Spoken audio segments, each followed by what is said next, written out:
আসসালামু আলাইকুম রহমতুল্লাহ বরকাত। আপনাদের যাদের আবার লিখলে আমাও হয়ে যায় অথবা আবার লিখলে আবাও হয়ে যায় তাদের জন্য আজকের এই ভিডিও। আপনারা যারা সুতুনি এমজিতে টাইপ করেন অথবা দেখা গেছে যে অফিসিয়াল কাজকর্ম করেন যারা, তাদের বিশেষ করে এই প্রবলেমগুলো হয়। ওয়ার্ড ফাইলে টাইপ করার সময় আপনাদের আবার লিখলে আমাও হয় বা আমার লিখলে আমাও হয়ে যায়। তো এই সমস্যাগুলোর সমাধান নিয়ে আজকে আপনাদের মাঝে চলে আসলাম। তো আপনাদের এটার জন্য যা করতে হবে তার সর্বপ্রথম হলো আপনাদের কম্পিউটার বা ডেস্কটপের অথবা ল্যাপটপ যেটি আপনারা ইউজ করেন, এখানে দেখতে পারতেছেন একটি স্টার্ট অপশন আছে। আমি একটু জুম করে আপনাদেরকে দেখাই। দেখতে পারতেছেন স্টার্ট অপশনটি আছে। তো আপনারা সর্বপ্রথমে স্টার্ট অপশনে একটি ক্লিক দিবেন। ক্লিক দেওয়ার পর এখানে যে অপশনগুলো চলে আসলো, আপনারা সেখান থেকে হলো সর্বপ্রথমে যে সার্চ অপশন অথবা সেটিংসে ঢুকবেন আপনারা। তো আমার এখানে হলো এই যে সেটিংস অপশন, দেন আমি সেটিংস অপশনে ঢুকে গেলাম।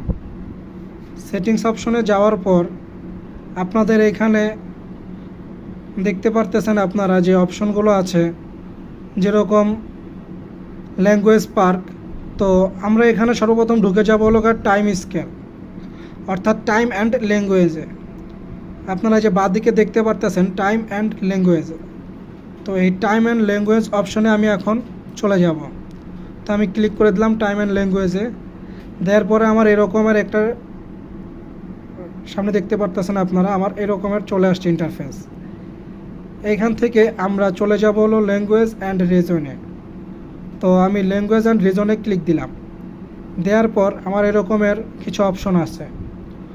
তো সর্বপ্রথম আপনারা দেখতে পারতেছেন উইন্ডোজ ডিসপ্লে ল্যাঙ্গুয়েজ, তারপরে হলো গিয়া পার্সোনাল ল্যাঙ্গুয়েজ, দেন হলো গিয়া ইংলিশ ইউনাইটেড স্টেটস। তো আমি এই ইংলিশ ইউনাইটেড স্টেটের এখানে ডান পাশে যে 3 ডট আইকনটি আছে, আমি এখানে ক্লিক করলাম।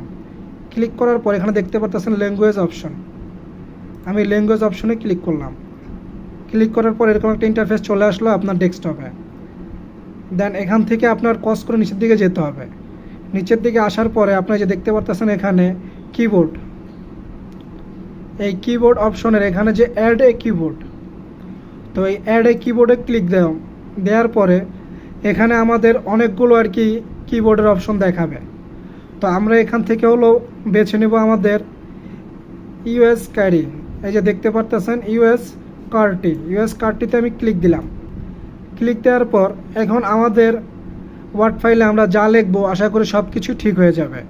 আর অতিরিক্ত যেগুলো আমাদের আছে ইউনাইটেড কিংডম, তারপরে হলো গিয়া ইংলিশ ইন্ডিয়া, দেন হলো গিয়া সকেট গ্রিক কার্টি, এগুলো সব আমরা রিমুভ করে দেব। তো আমরা রিমুভ করবো কীভাবে, এই যে দেখেন ডান পাশে 3 ডট আইকন আছে, আমি এখানে ক্লিক দিলাম। দেওয়ার পরে রিমুভ অপশন আসছে, আমি রিমুভ দিয়ে দিলাম।